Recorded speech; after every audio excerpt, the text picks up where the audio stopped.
We are organizing right now, we are strategizing, and we are mobilizing. The Augustana Lutheran Church in Northeast Portland is preparing to take on U.S. immigration and customs enforcement. After President Donald Trump announced wide-scale deportations, the church is once again teaming up with other faith-based organizations to keep immigrants in the country. Thanks for joining us for K2 News at 11. I'm Deborah Knapp. Now, a lot of anxiety for undocumented immigrants right now who may face deportation. And tonight we bring you the story of an immigrant who calls the Portland area home after fleeing El Salvador. The Augustana Lutheran Church pledging to protect him and countless others. K2's Thanvi Verma brings us this story. So Thanvi, how many people could face mass deportation? Well, Deb, according to a 2016 American Immigration Council report, almost 90,000 Oregon citizens live with a family member who is undocumented. They make up about 40% of Oregon's farming, fishing, and forestry workforce. Now, it's unclear who the federal government is going to be targeting for deportations. Nonetheless, people are fearful. Here is Francisco Aguirre's story. Francisco Aguirre can't sleep very well these days. The thought of being deported keeps him up at night. I can't imagine leaving my kids behind. Aguirre says he came to the United States from El Salvador when he was just a teenager. I flee the violence there because my life, was in danger. And if I stay, I will get killed. My relatives got killed back in El Salvador, and I did not have any other choice to just run away one day when I can, After years of making the United States his home, he was faced with deportation yet again. That's where Pastor Mark Knutson with the Augustana Lutheran Church comes in. And I got the phone call saying Francisco Aguirre's house is surrounded by ICE. This is 2014. Can we bring him to Augustana? It's the only safe place in Oregon we know. I said, of course. The pastor calls this place a sanctuary.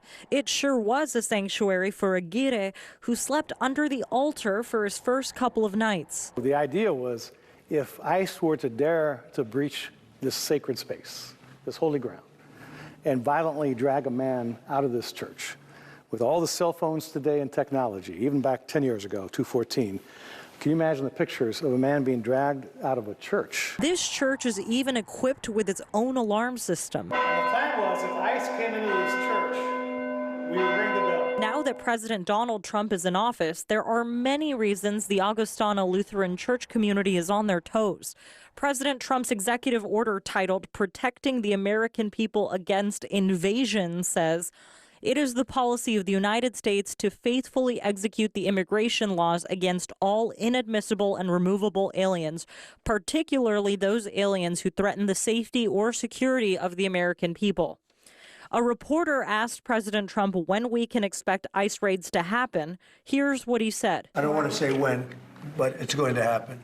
Has to happen, or we're not going to have a country left. That's why Pastor Knutson is intent on organizing. You'll see this church overflowing with leaders from the community, everyday people here to stand in solidarity. That's going to send a message to this administration that we in Oregon are not going to go for this. The pastor says the alternative is a death sentence, something Aguirre knows all too well. His son Moses was so scared of being deported that he went back to El Salvador with the help of his family. Aguirre had no idea that his drive to the airport would be the last time he would see his son. Moses shot to death.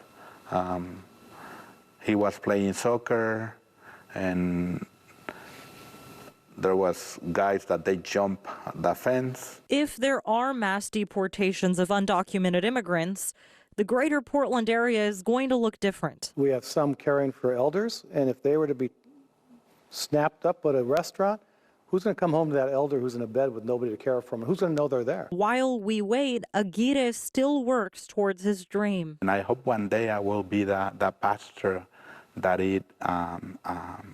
help the community unite, to bring the world God, to unite people and create peace for everybody. We reached out to Republican lawmakers in the state of Oregon to get their thoughts on what's happening, and we did not hear back. In one of Trump's new executive orders, his administration threatens to withhold funding from sanctuary jurisdictions that, quote, seek to interfere with the lawful exercise of federal law enforcement operations. Again, it's unclear what this will actually look like in practice and what, if at all, the courts will have to say. At the live desk, Tanvi Verma, K2 News. Tanvi, thank you.